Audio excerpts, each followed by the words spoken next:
ગ્રામ પંચાયતોમાં કોન્ટ્રાક્ટરથી ફરજ બજાવતા ડેટા એન્ટ્રી ઓપરેટર એટલે કે કમ્પ્યુટર શાસિત વીસીને હવેથી કોઈ પણ એન્ટ્રી દીઠ સરકારી વિભાગે ₹20 ચૂકવવું પડશે અને પંચાયતે ગ્રામ ગૃહ નિર્માણ ગ્રામ વિકાસ વિભાગ આ સંદર્ભે તમામ વિભાગોને ઉદ્દેશીને પરિપત્ર કર્યો છે।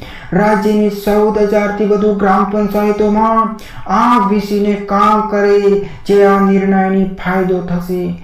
તાજેતરમાં ગ્રામ વિશ્વગ્રામ સોસાયટીની ગવર્નિંગ બોડીની બેઠકમાં મુખ્યમંત્રીની સૂચનાથી આ નિર્ણય લેવાયો।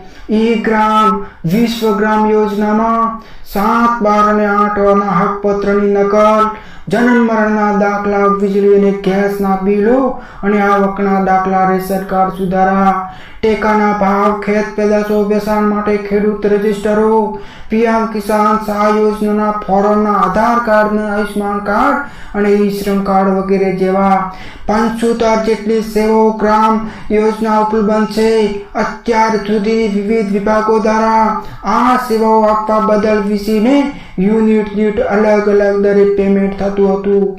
હવે ગ્રામ સેન્ટર ખાતેથી ડિજિટલ સેવા સેતુ હેઠળ મળતી સેવા ₹20ની નિયત થઈ છે।